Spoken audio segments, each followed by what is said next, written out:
সকলোকে স্বাগতম জনাইছোঁ। মই আগৰ ভিডিঅ'ত আপোনালোকক কৈছিলোঁ যে মই বৰ্তমান বিচনাত পৰি আছোঁ। মই আজি এই বিচনাৰ পৰা আপোনালোকক দুটামান কথা ক'ম বুলি ভাবিছোঁ। আপোনালোকে যিসকলে কৰ'না ভেকচিন লৈছিলে, এটা দুটা তিনিটা যিসকলে লৈছিলে, হয়তো বহুতৰ নহ'ব পাৰে, কিন্তু মই আপোনালোকক কৈ থৈছোঁ যে মই যে ইমান অৱস্থা বেয়া হৈ গৈছে, মোৰ মূলতে হৈছে মই দুটা ভেকচিন লৈছিলোঁ। আৰু সেই ভেকচিন লোৱাৰ পৰা ধৰিয়ে মই লাহে লাহে ইমানটো দুৰ্বল হৈ পৰিছিলোঁ।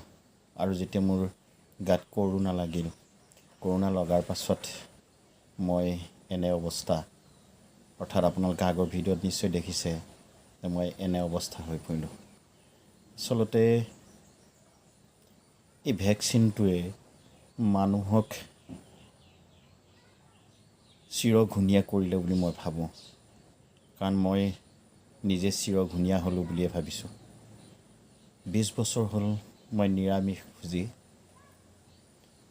মোৰ গাত কোনো বেমাৰ, জ্বৰ কাহ পানী লগা এটাও মোৰ গাত নাই 20 বছৰ দিনে। কিন্তু বেজী লোৱাৰ পাছৰ পৰা মই লাহে লাহে দুৰ্বল হ'লোঁ। আৰু যেতিয়া মোৰ গাত কৰ'না লাগিল, কৰ'না লগাৰ পাছত মই যেতিয়া পোষ্ট ক'ভিডলৈ মোৰ কৰ'না ৰূপান্তৰ হৈ গ'ল, তাৰপিছত লাহে লাহে মই একেবাৰে দুৰ্বল হৈ গ'লোঁ। আপোনালোকে দেখিছে মোৰ মূৰৰ চুলি পকি অৱস্থা নাইকিয়া হৈ গ'ল। যেতিয়াৰ পৰা বেজী ল'লোঁ তেতিয়াৰ পৰা মোৰ লাহে চুলি পকিল আৰু দুৰ্বল হৈ পৰিলোঁ। যেতিয়া মই কৰ'না অৰ্থাৎ পোষ্ট ক'ভিডত ভুগিলোঁ, তেতিয়া সকলোৱে মোক শক্তিদায়ক বস্তু খাবলৈ অনুৰোধ কৰিলে, আৰু ঘৰৰ মানুহেও মোক মাছ মাংস খুৱাবলৈ অনুৰোধ কৰিলে, অনুৰোধ জনালে, আৰু সেইমৰ্মে মই সকলোকে মাছ মাংস খোৱাৰ কাৰণে সন্মতি দিলোঁ। কিন্তু এটা কথা কৈছিলোঁ যে মোক মাছ মাংস খোৱাত আপত্তি নাই, কিন্তু ইয়াৰ পৰা মোৰ উপকাৰ হওক চাই, যদি অপকাৰ হয় তেতিয়াহ'লে অসুবিধাত সকলো ভুগিব লাগিব।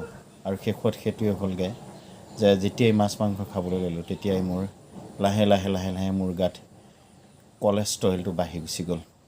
আৰু কলেষ্ট্ৰল এনেকৈ বাঢ়িল যাতে মই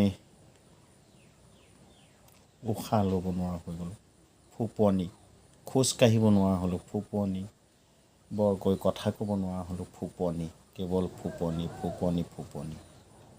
আৰু লাহে লাহে মোৰ হাৰ্টটো বাঢ়ি আহিল, ডাঙৰকৈ শব্দ শুনিব নোৱাৰোঁ, শব্দ শুনিলে মই ভয় খাই যাওঁ, হাৰ্টৰ এটেক হ'ব। তাৰপিছত মোৰ থাইৰয়ড হ'ল, তাৰপিছত চুগাৰ বাঢ়িল। ইমানখিনি বেমাৰ ক্ৰিয়া কৰি থাকিলে, যিটো মানুহে নিৰামিষভোজী হৈ থাকোঁতে মোৰ গাত কোনো বেমাৰ নাছিলে, সেইটো মানুহ যেতিয়া মই আমিষ হৈ গ'লোঁ তেতিয়াৰ পৰা মোৰ গাত বেমাৰে বেৰি ধৰিলে। গতিকে মই সকলোকে অনুৰোধ জনাইছোঁ, আপোনালোকে প্ৰয়োজনতকৈ বেছিকৈ মাছ মাংস বেছিকৈ নাখাব। যদিহে আপোনালোকে এবাৰ এই ৰোগকেইটাৰ ভিতৰত সোমাই পৰে তেতিয়াহ'লে কিন্তু আপোনালোকৰ নিস্তাৰ নাই, কাৰণ আপোনালোকে দুটাকৈ ভেকচিন বা তিনিটাকৈ ভেকচিন আপোনালোকে ল'লে। এই ভেকচিনে মানুহৰ ভিতৰৰ যিটো শক্তি, এই শক্তিটো কিন্তু নাইকিয়া কৰি দিলে। বহুতো মানুহে উপলব্ধি কৰা নাই বা তেওঁলোকে ক'লেও বিশ্বাস নকৰিব যে ভেকচিনে এনে কৰিব পাৰে। আপোনালোকে আজি কেইদিনমানৰ আগতে এটা নিউজ প্ৰচাৰ হৈছিল, আপোনালোকে নিশ্চয় বহুতে চাইছে চাগৈ।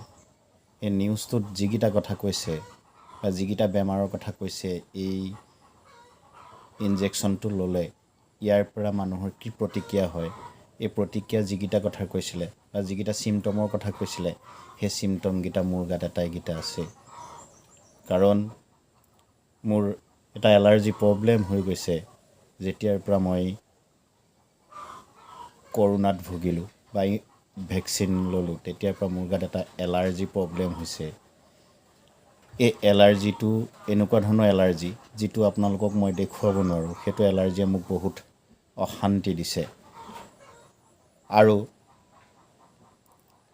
যিটো যে দুৰ্বল ভাৱ, মোৰ শৰীৰটো একেবাৰে দুৰ্বল। আপোনালোকে দেখিছে মই স্বাস্থ্যটো মোৰ বেয়া হৈ যোৱা নাই, কিন্তু মই একেবাৰে দুৰ্বল, খোজকাঢ়িব নোৱাৰোঁ। সেইটো কথাও সেই ভিডিঅ'টোত কোৱা হৈছে। আৰু যিটো বহুমূত্ৰ ৰোগ, সেই বহুমূত্ৰ ৰোগটো মোৰ গাত ক্ৰিয়া কৰি আছে। আৰু এনেদৰে বহুতো বেমাৰে মোৰ গাত ক্ৰিয়া কৰি আছে, কিন্তু মই মোৰ মাইণ্ডৰ পাৱাৰটো বহুত বেছি ষ্ট্ৰং কৰি ৰাখিছোঁ, বা মনত মই ভয় এনেকুৱা ভাৱ নাৰাখোঁ কাৰণে মই অকণমান হ'লেও খোজকাঢ়িব পাৰিছোঁ। আৰু মোক বিদ্যালয়লৈ ঘৰৰ মানুহে লৈ যায়, অৰ্থাৎ মই ছাৰ্ভিচ কৰোঁ, টিচাৰ কৰোঁ, ঘৰৰ মানুহে লৈ যায়। মই বিদ্যালয়ত বহি থাকি হ'লেও নিজৰ কৰ্মত অৱহেলা কৰা নাই।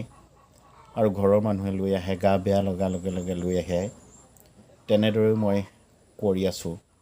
কিন্তু মই আপোনালোকক এটা কথা কৈছোঁ যে আপোনালোকে ভাবিব যে বহু মানুহৰ এনেকুৱা হোৱা নাই, তেখেতৰ কিয় হৈছে। বহু মানুহৰে এনেকুৱা হৈ আছে, অৰ্থাৎ এই ইনজেকশ্যনে ক্ৰিয়া কৰি আছে। নৱপ্ৰজন্মসকলে কিন্তু ভৱিষ্যতে ভুগিব। যিটোত ভুগিব সেইটো কথা আচলতে মই আপোনালোকক ক'ব বিচৰা নাই। তেওঁলোকে লাহে লাহে ভুগিব। এলাহ আৰু নিদ্ৰা আৰু ভয়, এই আটাইকেইটাই ক্ৰিয়া কৰিছে এই ইনজেকশ্যন লোৱাৰ পাছত। বহুতো মানুহ 3 নম্বৰৰ ভেকচিন লৈ গ'লগৈ বহু মানুহ। গতিকে আপোনালোকে আশীৰ্বাদ কৰিব মই যাতে সুস্থ আৰু সবল হৈ থাকিব পাৰোঁ। আৰু এই ভিডিঅ'টোৰ মাজেদি মই আপোনালোকক এইকাৰণেই এই কথাকেইটা ক'ব বিচাৰিছোঁ যে মোৰ এনেকুৱা অসুস্থতাৰ অৱস্থাত আপোনালোকো যদি এনেকুৱাত ভুগিছে, আপোনালোকে যদি ভাল পালে, কেনেদৰে ভাল পালে, কেনে চিকিৎসা কৰিলে মোক জনাব বুলি ভাবিয়েই মই এই ভিডিঅ'টো এই হোৱাৰ পৰাই কৰিছোঁ। আপোনালোকে ভাবিব যে ফেচবুকত ভিডিঅ' দি, ইউটিউবত ভিডিঅ' দি এই টকা ঘটিবৰ কাৰণে কৰিছে। আচলতে এইবোৰ কথা নাই। আমাৰ মনৰ মাজত বা মনৰ ভাৱ যিবিলাক, এইবিলাক প্ৰকাশ কৰিছোঁ। আৰু জনসাধাৰণেও জানক যে কি হৈছে। গতিকে বিশেষ কৈ নাথাকোঁ, বেছি ক'ব নোৱাৰোঁ। গতিকে আপোনালোকে ভিডিঅ'টো শ্বেয়াৰ কৰিব যিমান পাৰে, আৰু আপোনালোকে কমেণ্ট কৰিব যাতে মই কেনেদৰে থাকিব লাগিব, কেনেদৰে খাব লাগিব, আপোনালোকে কমেণ্ট কৰিব। ধন্যবাদ।